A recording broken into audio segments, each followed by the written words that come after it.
नमस्कार भक्तजनों, आज हम इस वीडियो में सुनेंगे माघ मास महात्म कथा का 22वां अध्याय। भक्तजनों, जैसा कि आप जानते हैं, हमारे इस चैनल पर आप सभी को माघ महीने के शुभ अवसर पर इस महीने का महात्म कथा का पाठ सुनाया जाता है, जिसमें आज तक हमने पूरे 21 अध्याय सुन चुके हैं। तो आज माघ मास का 22वां दिन है, तो आइए आज इस दिन की कथा को सुनते हैं। अगर आप इसके पहले की कथा नहीं सुने हैं तो उसका वीडियो आप सभी को मेरे चैनल के प्लेलिस्ट में मिल जाएगा, वहां से आप सुन सकते हैं। नहीं तो डिस्क्रिप्शन बॉक्स में उसका लिंक मिल जाएगा, वहां से आप जाके सुन सकते हैं। तो आइए विघ्नहर्ता श्री गणेश का नाम लेकर इस कथा को आगे सुनते हैं। इतना कहकर भगवान अंतर ध्यान हो गए। तब देवनिधि कहने लगे कि महर्षि, जैसे गंगा जी में स्नान करने से मनुष्य पवित्र होता है, वैसे ही भगवान की इस कथा को सुनकर मैं पवित्र हो गया। कृपया करके उस स्तोत्र को कहिए जिससे उस ब्राह्मण ने भगवान को प्रसन्न किया। लोमस जी कहते हैं कि उस स्तोत्र को पहले गरुड़ जी ने पढ़ा। उनसे मैंने सुना, हे प्रिय, यह स्तोत्र अध्यात्म विद्या का सार, पापों का नाश करने वाला, वासुदेव, सर्वव्यापी, चक्रधारी, सज्जनों के प्रिय, जगत के स्वामी श्री कृष्ण को नमस्कार है। जब स्तुति करने वाला जिसकी स्तुति की जाए तथा सभी जगत विष्णुमय है, तो किसकी स्तुति की जाए? जिस भगवान के श्वास वेद है, फिर कौन सी स्तुति उनकी प्रसन्नता के लिए की जा सकती है? जिसको वेद नहीं जान सकते, न वाणी न मन जान सकता है, उसकी स्तुति में अज्ञानी क्या कर सकता है?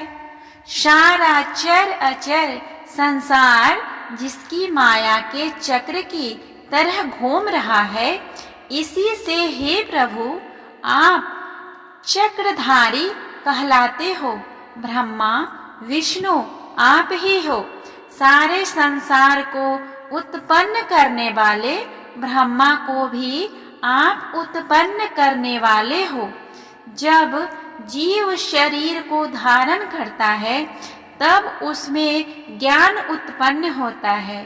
तुम सब सुखों के दाता हो, इसमें कोई संदेह नहीं है। आपसे संपूर्ण सुखों को देने वाली बुद्धि उत्पन्न होती है। आप ही 5 कर्मेंद्रिय, 5 महाभूत तथा मन के विविध भाव हो। विष्णु, ब्रह्मा, रुद्र की कल्पना से आप संसार की कल्पना इसी प्रकार करते हो जैसे पिता पुत्री की। कवियों में जो रूप शोभा देते हैं, उन निर्गुण विष्णु भगवान को मैं नमस्कार करता हूँ। जिसमें ज्ञान रखने से स्तुतियों में कहे हुए कर्मों को लोग कहते हैं, उस परम ब्रह्मा को मैं नमस्कार करता हूँ। मैं उस सत्य रूप हरि को, जिसको योगी लोग सब प्राणियों में आत्म रूप में देखते हैं, उपासना करते हैं, जिसको अद्वैत कहते हुए गाते हैं और यज्ञ करते हैं, उस माधव भगवान को मैं नमस्कार करता हूँ। मनुष्यों को माया तथा मोह में पैदा हुए विचित्र आभास, अहंकार तथा ममता को जानकर खो देते हैं, उन भगवान को मैं नमस्कार करता हूँ। संसार में मनुष्यों के मोह रूपी वायु से सदा भड़कने वाली ज्वाला आपके चरण कमल की छाया पहुँचने से नहीं जलाती, जिसके स्मरण मात्र से मोह, अज्ञान, रोग, दुख दूर हो जाते हैं। उस अनंत रूप को नमस्कार करता हूँ, जिसमें मिल जाने पर और किसी दूसरे की इच्छा नहीं रहती, जिसको जानकर अद्वैतवादी आत्मा को देखते हैं। यदि विष्णु शब्द का अर्थ और उसके विषय का ज्ञान एक ही होता तो इस सत्य से, हे माधव, इस संसार की माया में हंसकर तेरे ही ध्यान में रत रहता। यदि वेदांत दर्शन में भगवान सारे संसार में व्याप्त हैं, तो इसी सत्य से भगवान में भरी निर्विघ्न भक्ति हो, जो बीज नहीं है तो भी बिना बीज के स्वयं विद्यमान हो, जो विष्णु भगवान रूपी रंग से हमारे बीज के टुकड़े टुकड़े को, जो सृष्टि, स्थिति तथा लय के लिए ब्रह्मा, विष्णु, महेश तीन रूप धारण करते हैं और कार्य में रत है। सत, रज और तम इन तीनों गुणों में विद्यमान है। वह भगवान मुझ पर प्रसन्न हो, जो प्राणियों के हृदय रूपी मंदिर में निर्मल देव वास करते हैं। वह भगवान मुझ पर प्रसन्न हो, जो अविद्यापूर्ण संसार का त्याग करता है। जगन्मय आप हो, आपका बनाया हुआ विश्व आनंद करता है। आपके त्याग करने पर अपवित्र हो जाता है, उसके साथ करने पर तुम बिना साथ के बने रहते हो। विकास रहित, जिसके चारवाक पंचभूत योग से पैदा हुआ चैतन्य मानते हुए उपासना करते हैं। जैन लोग आपको शरीर का परिणाम मानते हैं और सांख्यवादी तुम्ही को प्रकृति से परे पुरुष मानकर ध्यान करते हैं।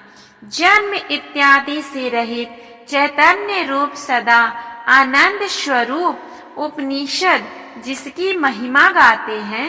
आकाश आदि पंच महाभूत, देह, मन, बुद्धि, इंद्रिया सब कुछ तुम ही हो, तुमसे अलग और कुछ नहीं। तुम ही सब प्राणियों को उत्पन्न करने वाले हो और तुमको शरण देने वाले हो। तुम अग्नि, रवि, इंद्र, होम, मंत्र, क्रिया तथा फल सब तुम ही हो। कर्म के फल देने वाले वैकुंठ में तुम्हारे सिवाय कोई नहीं है। मैं तुम्हारी शरण में हूँ। सब प्राणियों के हेतु तथा उनको शरण देने वाले तुम ही हो। जैसे युवा पुरुष की युवती में और युवती की युवा में प्रीति होती है, वैसे मेरी प्रीति तुम में हो। जो पापी भी आपको प्रणाम करता है, उसको यमदूत ऐसे नहीं देखते जैसे उल्लू सूर्य को। प्रत्येक पाप मनुष्य को उस समय तक ही सुख देते हैं जो जब तक वह आपके चरण कमलों का सहारा नहीं लेता। जिसको गुण, जाति तथा धर्म को स्पर्श नहीं कर सकते तथा गतियां भी स्पर्श नहीं कर सकती, जो इंद्रियों के वशीभूत नहीं है, जिनका बड़े बड़े मुनि लोग साक्षात नहीं कर सकते, उस भगवान को मैं नमस्कार करता हूँ। जिनके ज्ञान रूपी सुंदर गुण है, जिन्होंने सुख स्वरूप मोक्ष रूपी लक्ष्मी का आलिंगन किया, जिन्होंने आत्म स्वरूप सुख भोगा है और जिन्होंने ध्यान रूप से मृत्यु को वश में कर लिया है, ऐसे मुनियों से सेवित भगवान को नमस्कार है, जो जन्मादि से अलग है, जिनको काम क्रोध आदि दोष दुख नहीं देते। उन वासुदेव भगवान को मैं नमस्कार करता हूँ, जिनके ज्ञान की गति से अविद्या रूपी मल शुद्ध हो जाता है, जिनके ज्ञान रूपी शस्त्र से संसार रूपी शत्रु का नाश हो जाता है। उन दुखों के नाश करने वाले को मैं नमस्कार करता हूँ। जिस प्रकार सब अस्थावर जंगम संसार को उत्पन्न करते हैं, इसी सत्य से भगवान मुझको दर्शन दे। इस प्रकार उसकी सच्ची भक्ति देखकर भगवान ने प्रसन्न होकर उस ब्राह्मण को दर्शन दिया और ब्राह्मण की स्तुति से प्रसन्न होकर तथा उसको वरदान देकर भगवान अंतर्ध्यान हो गए और वह ब्राह्मण कृत्य होकर भगवान में लीन हो गया और शिष्यों के साथ स्तोत्र पढ़ता हुआ तपोवन में रहने लगा। जो कोई स्तोत्र को पढ़ता अथवा सुनता है, उसकी बुद्धि पाप में नहीं लगती और नहीं बुरा फल देखता है। इसके कीर्तन से मनुष्यों की बुद्धि, मन तथा इंद्रियां स्वस्थ होती है। जो भक्ति पूर्वक इसके अर्थ को विचार कर इसका जप करता है, वह वैष्णव पद को प्राप्त करता है। इसके सदैव पढ़ने से मनोवांछित कार्य सिद्ध हो जाते हैं। मनुष्य सुपुत्र पाता है तथा धन, पराक्रम और चिरायु प्राप्त करता है। इसके पाठ से बुद्धि, धन, यश, कीर्ति, ज्ञान तथा धर्म बढ़ते हैं। दुष्ट ग्रहों की शांति होती है तथा व्याधियों व अनिष्टों को दूर करता है, दुर्गति से तारता है। इसके पढ़ने से सिंह, व्याघ्र, चोर, भूत, देव, पिशाच और राक्षस का भय नहीं रहता। जो भगवान का पूजन करते हैं, इस स्तोत्र को पढ़ता है, वह पापों से ऐसे ही अलग रहता है जैसे जल पंख से कमल। जो इस स्तोत्र को एक काल, 2 काल या 3 काल पढ़ता है, वह अक्षय फल प्राप्त करता है। जो मनुष्य प्रातः काल इस स्तोत्र का पाठ करता है, वह इस लोक और परलोक में अक्षय सुख पाता है। देवदूती का बनाया हुआ यह स्तोत्र भगवान को अत्यंत ही प्रिय है और भगवान के दर्शन कराने वाला है। योग सागर नाम का यह स्तोत्र परम पवित्र है।